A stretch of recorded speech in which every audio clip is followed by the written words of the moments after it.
palavra de Deus, graças a Deus eu tenho essa convicção no meu coração que Deus tem uma mensagem para você nessa noite. Que Deus, Ele quer te conduzir assim a verdades que libertam, não é? E é sempre importante a gente trazer esse conceito que Jesus Cristo, que os apóstolos, os profetas como um todo, eles sempre mostraram que você ser liberto pela verdade de Deus não está somente em você conhecer, mas na verdade até o termo conhecer na Bíblia fala de você não só acumular conhecimento, mas de você ir para a prática daquilo que você tem conhecido. O que liberta você não é só ouvir a verdade, é você se posicionar na verdade conhecida. Eu vou repetir para você isso, tá bom? O que te liberta não é só você ouvir a respeito da verdade, mas é você se posicionar em fé na verdade ouvida. Aleluia? Então essa noite a gente vai dar continuidade, nós estamos na segunda mensagem dessa série, desse ano que a gente vai estar ministrando todos os domingos à noite, sobre perseverança. E eu quero justamente mostrar para vocês mais uma vez, e a gente crescer nesse entendimento, que na Bíblia, gente, isso é muito claro, a gente vai ver várias porções da palavra de Deus juntos aqui, todo segundo domingo de cada mês, permitindo Deus, a gente vai estar aqui juntos, sempre mostrando e provando na Bíblia, que perseverança é a maior expressão da fé. E quando a gente fala de expressão, a gente está falando de comportamento, de posicionamento, de atitudes. Ou seja, você se posicionar de acordo com aquilo que Deus estabelece na sua palavra. Então a gente vai vendo que a perseverança bíblica, a perseverança na fé, a perseverança em seguir ao Senhor, a perseverança de viver cada uma das ações favoráveis dele na nossa vida, sempre vai ser a maior expressão da sua fé. Você ter crido ontem, você continuar crendo hoje, e você dar continuidade a essa crença amanhã, independente de qualquer coisa, sem se mover nem para a direita, nem para a esquerda, tristezas, angústias, opressões, pressões, dificuldades, enfim, nada te para, porque você percebeu que vida com Deus é continuidade. Deus nunca te salvou para você ficar estagnado, Deus sempre te salvou para você viver na dinâmica do Espírito dele, você se mover a cada dia, na dependência do Espírito Santo, com base naquilo que está escrito na palavra de Deus. E a gente iniciou essa série de mensagens dando justamente algumas definições a respeito do que é perseverança, porque você só vai entender que perseverança é a maior expressão da fé, ou seja, é a atitude, é o comportamento de quem realmente crê na palavra de Deus, se você começar a entender qual o significado bíblico de perseverança.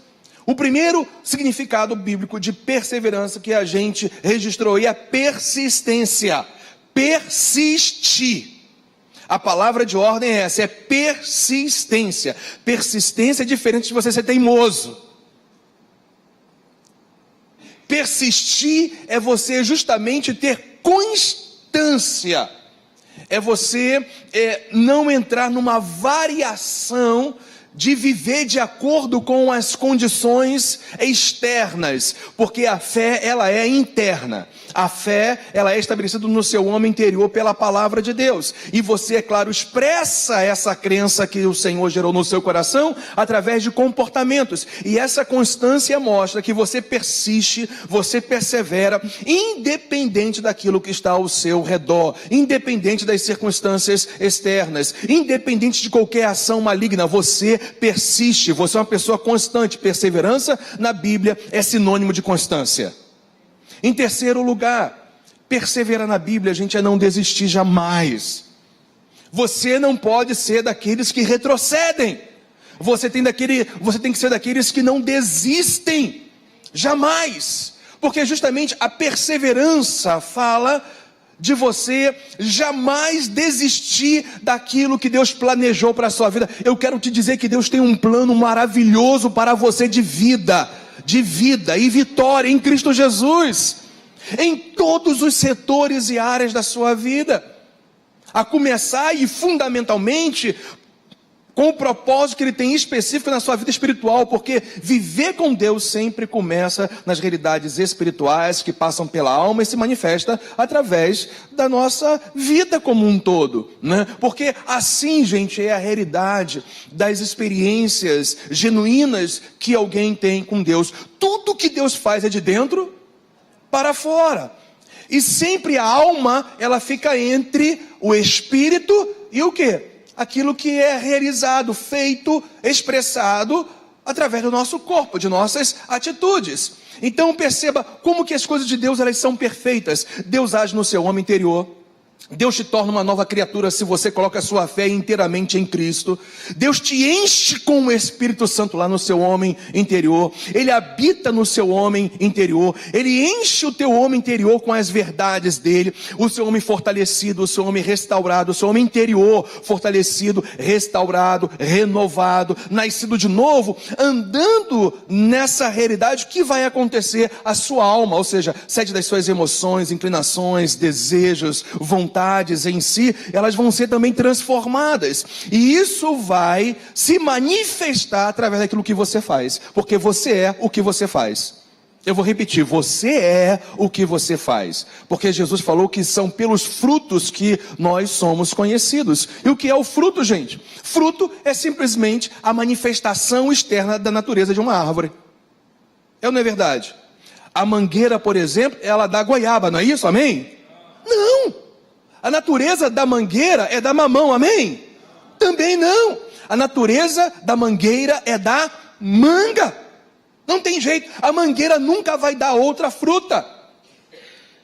Assim é aquele que está em Cristo, que se tornou uma nova criatura. E nessa tocada de fé, por ter tido essa experiência real com Deus, ele então vai se renovando, ele vai se fortalecendo no seu homem interior. E com isso a sua mente, a sua alma vão sendo transformados, o seu caráter vai sendo transformado. E aí, externamente, ele vai demonstrar o que ele tem vivido em Cristo, porque a gente é o que a gente faz. Então, isso fica claro quando nós somos daqueles que não desistimos.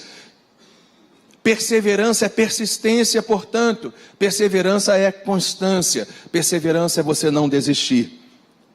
E também, perseverança é você permanecer crendo até o fim.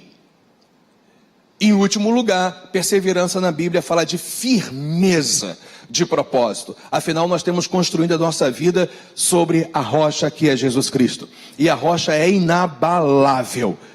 Se nós estamos construindo a nossa vida sobre a rocha, que é Cristo Jesus, inabalável, sobre aquilo que Ele fala, Ele ensina, mostra, aquilo que Ele revela sobre si mesmo, você vai construindo a sua vida sobre isso, você se torna inabalável, você se torna semelhante ao teu Deus, você se torna semelhante ao teu Salvador, você se torna semelhante ao teu Redentor, Cristo Jesus, você se torna inabalável.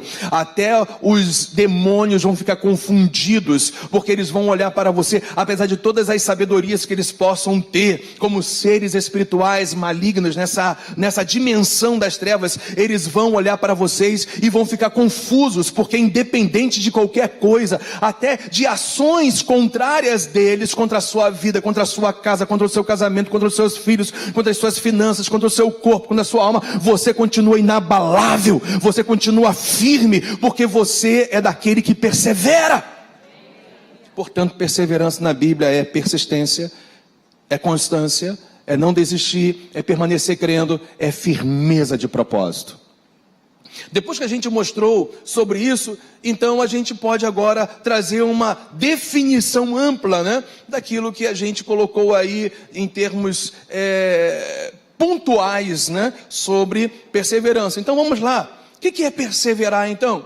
O que é perseverança bíblica? A perseverança é uma qualidade daquele que persiste, que tem constância nas suas ações, não desiste diante das dificuldades, que permanece crendo, independente das circunstâncias. Faltou um S ali, né? Porque tem firmeza de propósito. Então, portanto, uma definição que a gente pode dar sobre perseverar é justamente isso, com base naqueles pontos que a gente viu, naqueles 5 pontos ali que a gente viu. Então, gente, com base nisso, a gente começou a mostrar, e a gente está vendo lá em Josué, capítulo 14, 10 características daqueles que perseveram. Então a gente está trabalhando isso, a gente está examinando, né, até mesmo cumprindo aquilo que Jesus fala: examinais as Escrituras, porque são nelas que vocês têm a vida eterna. Jesus falou sobre isso. Então a gente está examinando de forma muito detida, né, essas 10 características nesse texto bíblico, aonde, na verdade, Caleb se torna agora o nosso referencial. Então, nós estamos vendo, né, características de perseverança na vida de Caleb, que demonstra tudo isso que a gente viu até aqui sobre definição de perseverança, de entendimento sobre perseverança. Por isso que é sempre muito bom a gente pegar um personagem bíblico, né, e ver como que era a atitude deles, ou dele, ou dela, enfim, em relação àquilo que Deus estabeleceu para as suas vidas. Então, Caleb realmente é um exemplo a ser seguido. E a gente vai ler de novo, Josué capítulo 14, versículos 6, também até 14. Abra aí a sua Bíblia, eletrônica ou não, ou de papel, vamos lá. Eu vou ler na versão atualizada, né? Diz assim, olha: chegaram os filhos de Judá a Josué em Gilgal, e Caleb, filho de Jefoné, o quenezeu, lhe disse. Agora é Caleb falando com Josué: tu sabes o que o Senhor falou a Moisés, homem de Deus, em Cádiz Barneia, a respeito de quem, gente? De mim e também de ti. Tinha eu 40 anos quando Moisés, servo do Senhor, me enviou de Cádiz Barneia para espiar a terra. E eu lhe relatei como sentia no coração. Então Caleb, ele dá esse testemunho, né, de que aquilo que ele viu, ele relatou com o seu coração para Moisés. E o versículo 8 então fala: mas meus irmãos, que foram aqueles 10 espias, foram 12 espias enviados para ver a terra prometida antes da conquista propriamente dito, não é? 10 espias, eles se enquadram nessa realidade aqui, olha. Mas meus irmãos que subiram comigo desesperaram o povo, ou seja, tiraram a esperança do povo, porque quem não persevera, tira a esperança de si mesmo, e quem está ao seu redor, que não está firme no Senhor, também fica desesperado, é envenenado com a desesperança dele.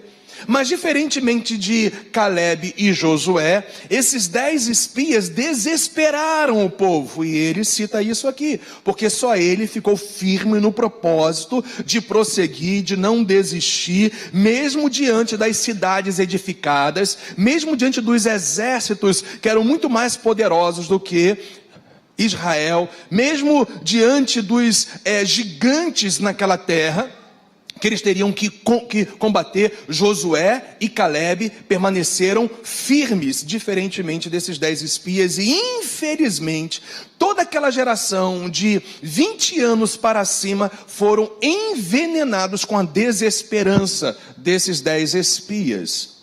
Então ele continua falando: eu, porém, isso é um testemunho maravilhoso, gente, aqui não tem nada de arrogância, aqui não tem nada de altivez, aqui tem um testemunho de fé, aleluias. Eu, porém, perseverei em seguir a pessoa do Senhor. E o versículo 9 diz: então, aí vem o resultado, ok? Dele ter perseverado. Então Moisés naquele dia jurou, deu uma promessa para Caleb, dizendo: certamente a terra em que puseste o pé será tua, e de teus filhos em herança perpetuamente, pois perseveraste em seguir o Senhor meu Deus. É assim mesmo, se você tomar o propósito de perseverar no Senhor, não só você é abençoado, mas aqueles que estão andando com você também serão abençoados. É isso que está escrito aqui na palavra de Deus. E o versículo 10 continua nos falando: eis agora o Senhor me conservou em vida, como prometeu, 45 anos há desde que o Senhor falou esta palavra a Moisés. Ele falando agora para Josué. Se passaram 45 anos. Andando Israel ainda no deserto. E já agora sou de... O velhinho mandando ver, né, gente? Já agora sou de quantos anos? 85 anos. Versículo 11. Estou forte ainda, diz Calebe para Josué.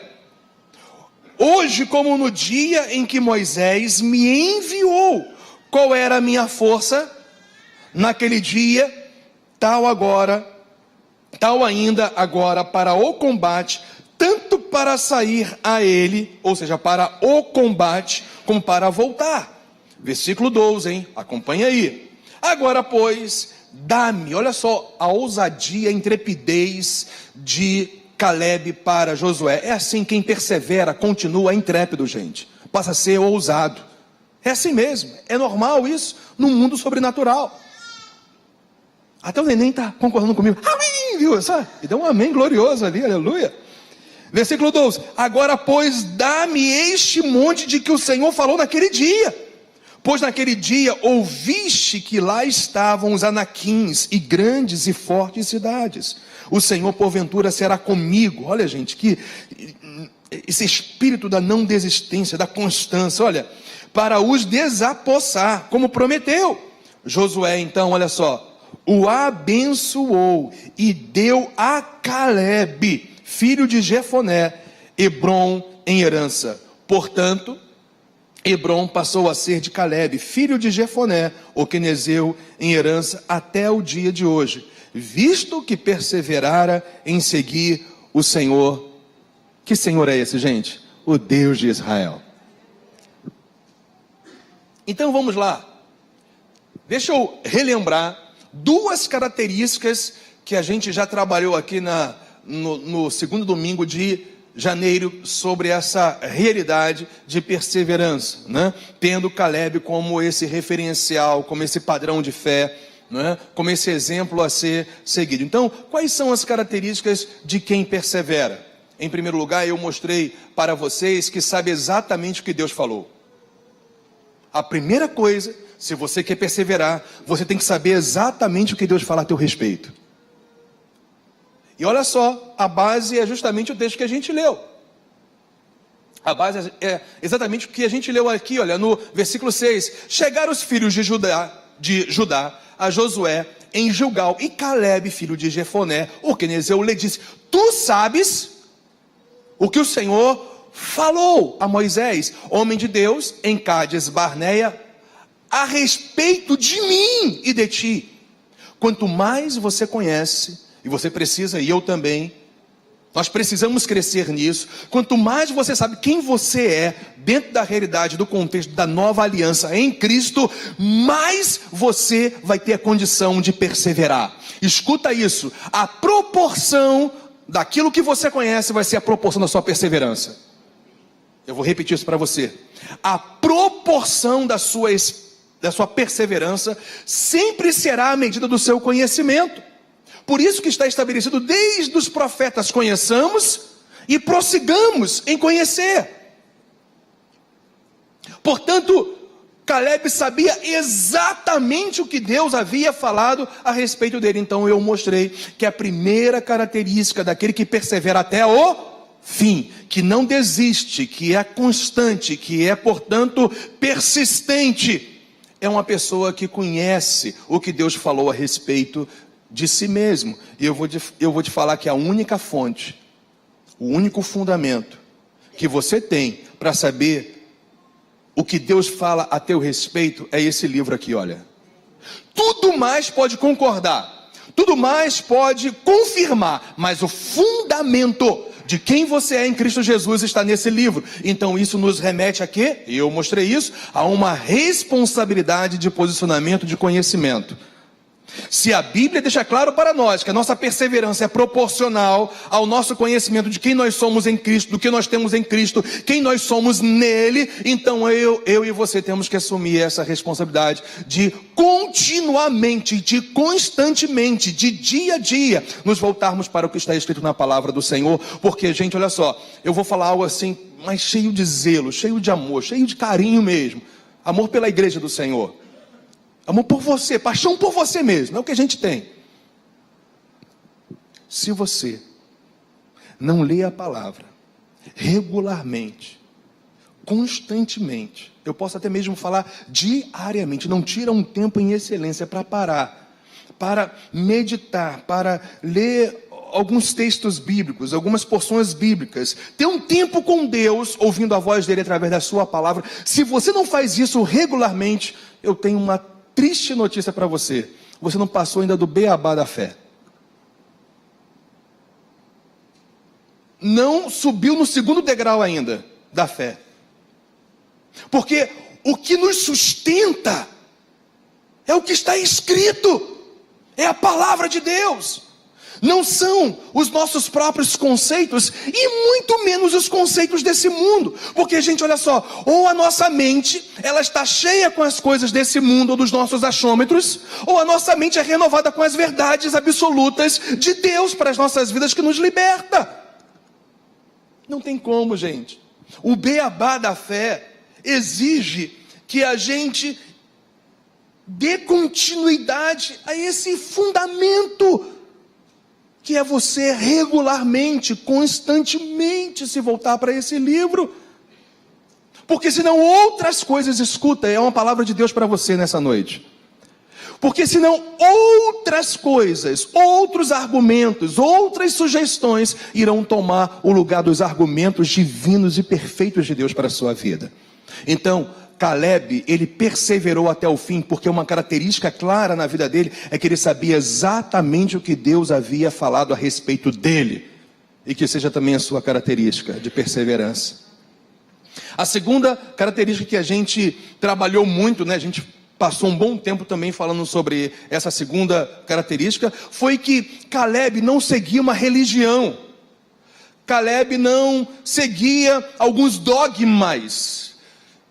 Caleb, ele entendeu, mesmo depois que ele recebeu a lei de Moisés, que ele não estava ali simplesmente para seguir regras, seguir leis propriamente dito, mas, acima de tudo, como ele entendeu que a própria palavra vinha de Deus, e que esse Deus pessoal, gente, olha só, Deus é um ser pessoal. Você não consegue vê-lo com seus olhos naturais. Deus é invisível aos seus olhos naturais, mas Ele é eterno, Ele é imortal, Ele é glorioso, Ele é poderoso, Ele fala, Ele ouve, Ele se move. A Bíblia chega a dizer que o nosso Deus é vivo. O termo vivo é justamente mostrando que o nosso Deus, Ele se move, Ele se manifesta. Você tem experiências reais com Deus. A Bíblia não é um livro vazio para você. A Bíblia não é simplesmente um livro simplesmente de letras. A Bíblia, ela é viva porque você segue ao Senhor da Bíblia. Você percebe a diferença? Então olha como que isso fica caracterizado. Tinha eu 40 anos quando Moisés, servo do Senhor, me enviou de Cádiz Barneia para espiar a terra, e eu lhes relatei como sentia no coração. Mas meus irmãos que subiram comigo desesperaram o povo. Eu, porém, perseverei. Percebe? A perseverança obediente de Caleb era reflexo dele seguir o Senhor da sua vida, o Deus de Israel, o Deus que falou: vai, porque eu vou com você. Então Caleb entendeu que seguir a Deus não é simplesmente seguir dogmas, conceitos, uma obediência vazia daquilo que é dito, mas é seguir o próprio Deus da revelação, o próprio Deus da palavra, o próprio Deus vivo. Quem segue ao Senhor nunca entra em furada. Pode até passar pelo vale, como a gente já cantou aqui, mas nós sabemos que quem está conosco nos sustenta em todo e qualquer momento. Deus é um Deus vivo. Era isso que Caleb experimentou. Foi isso que Caleb experimentou. Então essa era a segunda característica de Caleb, de seguir a pessoa de Deus e não simplesmente o que ele falou de maneira religiosa, por assim dizer, ou vazia. Então agora a gente pode prosseguir.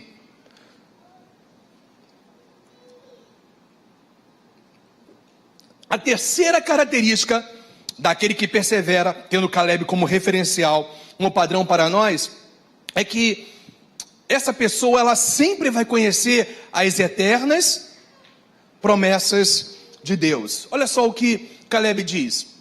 Então Moisés, naquele dia, jurou, dizendo: certamente a terra em que puseste o pé será tua e de teus filhos, de sua descendência, em herança o que, gente?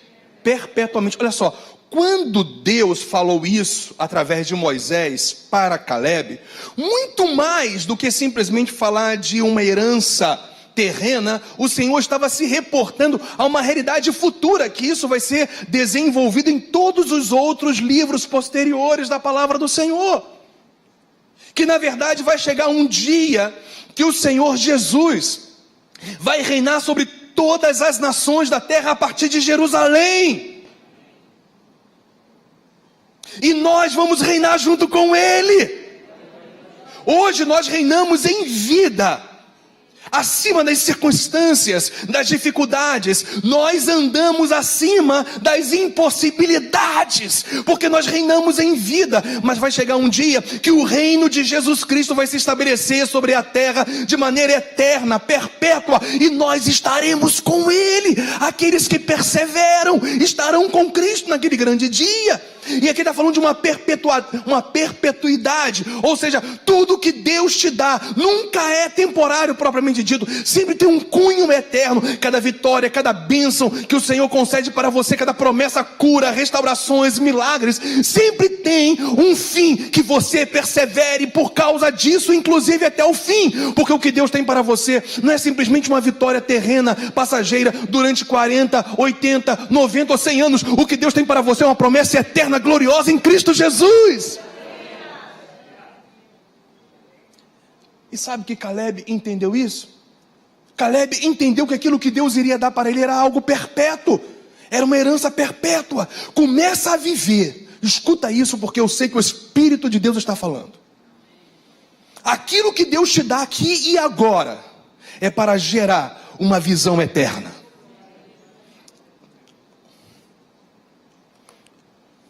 Paulo estabelece isso claramente em 1 Coríntios 15. 1 Coríntios 15, no seu contexto, é aquela porção da Bíblia que fala sobre a ressurreição dos mortos. O foco de Paulo era ensinar sobre a ressurreição dos mortos. Mais precisamente, em 1 Coríntios 15, dos crentes em Jesus Cristo. Tem muitas outras porções bíblicas que falam da ressurreição dos mortos para a morte eterna. O Senhor vai ressuscitá-los e eles então entrarão num estado de total consciência no inferno, debaixo da ira e do julgamento de Deus, diz a palavra, porque eles simplesmente negaram, não aceitaram a oferta de Deus em Cristo Jesus, apesar de todas as oportunidades que o Senhor tem dado. Então a Bíblia fala sobre isso. Mas 1 Coríntios capítulo 15 especificamente fala sobre a ressurreição de todos aqueles que estão em Cristo Jesus, para que eles venham então entrar na eternidade com o corpo ressurreto à semelhança do corpo ressurreto de Jesus Cristo. Aí então, dentro desse contexto, no versículo 19, Paulo vem e fala: se esperamos em Cristo só nesta vida. Gente, eu quero enfatizar para você isso ali, olha, essa primeira parte desse texto. Se esperamos em Cristo só nesta vida. Gente, a pergunta a ser feita é a seguinte: é errado nós esperarmos Cristo agir segundo as nossas necessidades terrenas? A gente está andando contrário à vontade de Deus quando a gente se apropria do que é nosso em Cristo, relacionado às nossas necessidades terrenas. A Bíblia, ela tem um grande não, porque o Senhor há de suprir todas as nossas necessidades. Isso é maravilhoso. Mas quando você tem uma visão deturpada, distorcida, de que o propósito maior de Deus para você é nesta vida, então Paulo chama, não vou falar você não, para não ficar muito, mas Paulo chama essas pessoas de miseráveis. Olha só, Paulo não está falando de quem aqui, ele não está falando de ímpios não, ele não está falando de pessoas que não creem não, ele está falando no conteúdo de igreja, pessoas que já creram em Cristo, pessoas que estão vivendo as promessas de Jesus Cristo. Mas ele vem e fala o seguinte: glória a Deus por tudo aquilo que Deus tem te dado em Cristo. Glórias a Deus por cada cura, por cada milagre, por cada provisão. Glórias a Deus pelo ar que você respira agora, pelos teus pulmões estarem funcionando. Glórias a Deus porque o Senhor está gerando cura, restauração, renovação no seu corpo físico. Glória a Deus porque o Senhor tem suprido as suas necessidades materiais. O Senhor tem aberto portas. Glórias a Deus. O Senhor tem agido para suprir as suas necessidades materiais. Mas olha só, não tenha o seu foco somente nas coisas terrenas, porque Cristo tem algo muito maior do que isso. Ele tem a eternidade, ele tem uma herança eterna para você. Eu quero viver todos os milagres que Deus tem para mim em vida. Eu quero ser que nem Caleb, velhinho, aos 85 anos, e ainda vivendo cada promessa de Deus, tomando posse por direito aquilo que eu tenho em Cristo Jesus, como homem, como pai, como marido, ou como qualquer outra área que eu venha atuar. Eu quero viver tudo que Jesus tem para mim, tudo que Jesus conquistou na cruz. Gente, olha só, o preço foi muito caro, tá bom? O preço foi muito caro para que eu quero viver tudo, mas em nome de Jesus, eu não quero tirar o foco da eternidade, porque tudo que Deus me concede, aleluia, aqui na terra, muito obrigado, Senhor, mas eu sei que é incomparavelmente aquilo que eu vou receber na glória eterna. Que o seu foco seja o plano eterno de Deus e não o plano temporário do Senhor para você nessa terra. É isso que Paulo está ensinando aqui. Se esperamos em Cristo só nessa vida, se a gente espera que Deus haja, se o nosso foco é só a ação de Deus nessa terra, seja qual for a área, emocional, mental, física, seja o que for, você é considerado como um miserável. Em outras traduções fala infeliz, porque, gente, a felicidade plena não está aqui, está lá na glória. Agora escuta isso, quando você vive na visão da eternidade, você passa a valorizar e a se alegrar com tudo que Deus faz aqui nessa terra. Glória a Deus, porque aquilo que Deus tem para mim na eternidade é infinitamente maior. E eu posso me alegrar com o que Deus está me dando aqui, mas sempre focando naquilo que Deus me dará na eternidade. A terceira característica daquele que persevera é que os olhos dele não está somente nas coisas terrenas. Ele se alegra, ele se apropria, ele vive, mas o foco maior dele está em algo muito, muito mais elevado, que é a glória eterna em Cristo Jesus. Então fica aqui essa exortação apostólica do Espírito de Deus para as nossas vidas. Se esperamos em Cristo, só nesta vida, somos os mais miseráveis de todos os homens. Uma coisa é você não conhecer Cristo, o plano dele, e ter uma esperança temporária, efêmera, ou seja, passageira. Uma outra coisa é você já conhecer Cristo, o plano de Deus em Cristo, e ainda assim só focar nas coisas terrenas. Se apropriem de todas as promessas que Deus tem para você em vida, aleluia, mas por favor, não foque somente nisso, foque as coisas eternas que Deus tem. Perpetuidade é a palavra mesmo, eternidade. Deus, Ele quer que você usufrua de tudo que você tem em Cristo, acima de tudo, nas coisas eternas. Quarta característica daquele que persevera: sabe que a posse da herança é uma consequência da sua perseverança. Gente, uma coisa é você ter, outra coisa é você possuir. Mas, gente, é muito diferente. É um abismo muito grande entre você saber o que você tem e você possuir aquilo que você tem. Alguém pode chegar para mim aqui hoje e falar: pastor, eu quero te dar um presente. Eu vou exagerar. Eu tenho para você uma BMW de última geração. Aleluia. Aleluia, glória a Deus. Estou sonhando, aleluia, aleluia. Eu sou dono de uma concessionária da BM e eu tenho esse presente para você. Aleluia, tomando posse. Será que estou profetizando, Senhor? Aleluia, glória a Deus. E a pessoa fala, olha, inclusive está aqui já. Enfim, está aqui no seu nome já. 2019, não é modelo 2000, não é fabricação 2018, modelo de 2019, não é 2019, 2019. Aleluia, está aqui, já no seu nome, pastor, glória a Deus. Legal. Eu tenho, não tenho? É direito meu? É ou não é, gente? É claro, é meu, não tem jeito, está no meu nome. Mas e se eu não for lá buscar o carro? E se eu não for na concessionária? Pegar aquela chave, aleluia. Eu estou vendo, gente, estou tendo uma visão aqui, aleluia. Pegar a chave e simplesmente, não é nem aquela, é aquela que você entra e você, o carro liga. Aí você vai estacionar, você cruza os braços, ele faz tudo para você. Aleluia. E se eu não for lá? E se eu não tomar posse? É meu, é direito meu. Uma coisa é você ter, outra coisa é você possuir. Caleb entendeu que a persistência, que a firmeza de propósito, o não desistir, daria a condição necessária dele possuir aquilo que ele já tem. Que essa seja a sua característica. Que você não só conheça o que você tem, que você não só simplesmente saiba o que você tem e creia nisso e concorde, é isso mesmo, mas que você possua por herança aquilo que você já tem em Cristo Jesus nosso Senhor.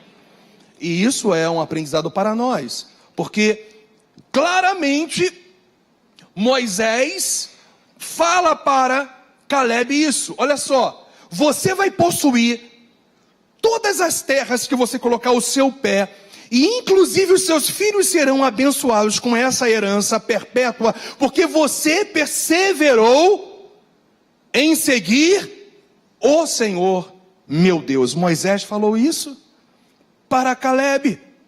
Meu irmão, em nome de Jesus, que essa seja a sua história. Que você aprenda a conhecer o que você tem em Cristo.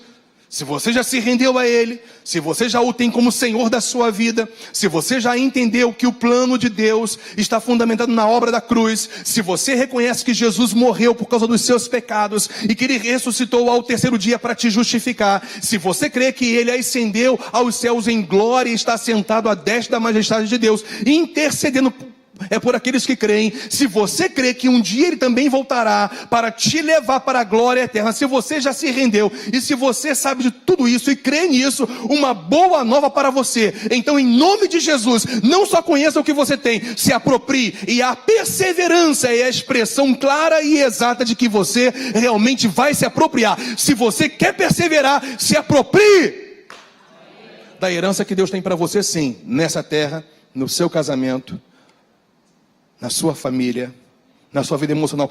Olha só, Deus quer te tornar uma pessoa saudável em todos os níveis. Todos nós, irmãos, sempre precisamos ser de alguma maneira curados, de alguma maneira, em algum nível, restaurados, transformados. Essa cura vem pela e a transformação vem pelo relacionamento vivo com Deus no nosso dia a dia. Todo dia é dia de cura, todo dia é dia de melhoras. Quem quer melhorar aí? Ah, gente, eu quero melhorar, eu preciso melhorar. Ou vocês pensam que a gente que está pregando essas verdades aqui à frente, nós somos perfeitos? Não, gente, nós estamos juntos nesse barco, você pode dizer amém por isso? Nós estamos juntos, a cada dia nós precisamos de transformação. Pergunta à sua minha esposa se eu sou perfeito. Ela vai dizer, não, ele não é perfeito. Teve uma certa vez que alguém foi entrevistar a esposa de Billy Graham, que morreu ano passado com 100 anos, né? Ou com 101 anos, alguma coisa assim. E ele estava naquele auge, né? Mundialmente conhecido, um ministério lindo, glorioso de Billy Graham. Ganhando almas, milhões de almas. Até hoje ele influencia evangelistas de muitas gerações, um homem de Deus. Se você puder, leia a biografia de Billy Graham, você vai ser grandemente edificado. Cremos ainda que é o maior evangelista que Deus já levantou até aqui. E fizeram uma entrevista com ela, repetindo aquele auge do ministério evangelístico de Billy Graham, conhecido mundialmente. E aí perguntaram assim para Ruth Graham: você já pensou em alguma vez, em algum momento da sua vida, se divorciar de Billy Graham? Ela falou: eu? Tá louco? Eu me divorciar de Billy Graham? Nunca. Já até pensei em matá-lo algumas vezes, mas divorciar jamais. Por quê, gente? Porque nós somos imperfeitos. A imperfeição. Todo dia eu e você precisamos ser transformados. Eu vou repetir: todos os dias eu e você precisamos ser transformados. Acho que esse pessoal que está mais animado, estão levantando a mão, estão assim. Eu vou falar para você, só para vocês, vou deixar eles de fora. Todos os dias nós precisamos ser transformados. Para vocês não ficarem com ciúmes, todos os dias, gente, é todo dia, nós precisamos ser tratados de alguma maneira. Bem, eu vou aqui, senão vocês vão falar mal de mim depois. Todos os dias é dia de você e eu sermos tratados e transformados pelo poder da palavra e pelo poder do relacionamento com Deus. Todo dia, gente. Todo dia. E a gente vai melhorando. Você vai se tornando um melhor pai. Eu não sei quanto a vocês, mas para mim o som mais lindo que existe na face da terra é quando as minhas filhas me chamam de pai. Pai. Eu acho... Um dia desse eu estava pensando sobre isso. É tão lindo isso. Eu sou pai. Aleluia, eu sou pai. Eu fico feliz de ser pai. Eu não sei. É um sonoro lindo aqui. Pai. Eu quero melhorar como pai. Eu não quero decepcionar as minhas filhas. Eu quero ensiná-las no caminho. Não é o caminho, é no caminho. E para eu ensinar as minhas filhas no caminho, eu preciso andar naquilo que eu mesmo ensino para elas. Eu quero ser um marido melhor. Tem um som que eu acho lindo também. Amor. Gente, é muito bom ouvir esse negócio, amor. Amor. Amor. Amor. É muito bom. E eu preciso ser melhor para ela. Porque eu conheço as minhas imperfeições. Eu sei que eu preciso melhorar sempre. Reciclar. E eu vou falar uma coisa para vocês, mas gente, do profundo do meu coração, graças a Deus, hein, por palestrantes, por pessoas que ministram nessa área de casais, é muito bom a gente crescer, mas olha só, não existe lugar, não existe professor, não existe mestre melhor do que Jesus Cristo. Todo dia você chegar e fazer como Maria, ficar aos pés, só ouvindo ele falar. Só ouvindo. E sabe de uma coisa? Essa coisa de você ouvir Jesus com o coração te faz melhorar? Porque o Espírito de Deus começa a te mostrar, pessoal, isso você está vivendo. Isso aqui não, você precisa se posicionar. E aí você, sabe o que você faz? Você ouve atentamente aos pés de Jesus e depois fala assim: Espírito Santo, me ajuda a melhorar. Me transforma um pouquinho mais hoje. Eu não quero decepcionar a minha mulher não, gente. Eu quero alegrá-la em todos os aspectos, aleluia. Quero alegrá-la. Quero que... Porque, olha só, gente. O dia que você se permite não mais admirar a pessoa que você ama, a chama da paixão começa a diminuir. Os dois lados são responsáveis. Os dois, pensam só nisso. Pensem nisso. Os dois lados sempre querendo melhorar. Os dois lados, o marido e a mulher, querendo aprender com Jesus Cristo, aprender juntos. Porque você não entra num casamento simplesmente para ser feliz. Isso é egoísmo. Você entra no casamento para fazer a outra pessoa feliz. Quem está comigo nisso aí, diga amém. E quando você entra num relacionamento para fazer a outra pessoa feliz, você não fica pensando, se não der certo, vai dar certo, filho. Não, é porque se não der certo, separa. Eu tenho um anjo do meu lado que anda com uma chibata de fogo, meu irmão. Para com esse negócio. Casamento é até que a morte nos separe. Com as imperfeições e falhas, mas os dois trabalhando nessa questão. Mas pastor, e se meu cônjuge não estiver em Cristo? Eu tenho uma boa notícia. A Bíblia fala que a mulher santifica o seu marido. O não crente está lá em Coríntios. E o marido santifica a sua mulher. Quanto mais você está aos pés de Jesus, aprende com ele, se rende a ele, mais o poder do Espírito Santo vai trabalhar na vida do seu cônjuge. E Deus vai abençoar, vai tratar, vai curar. Se você quer ser melhor, fique aos pés de Jesus. E se você quer que o seu casamento, sua família, os seus relacionamentos melhorem, permaneça no caminho de perseverar, seguindo ao Senhor. Fica de pé, meu irmão. Deus abençoe.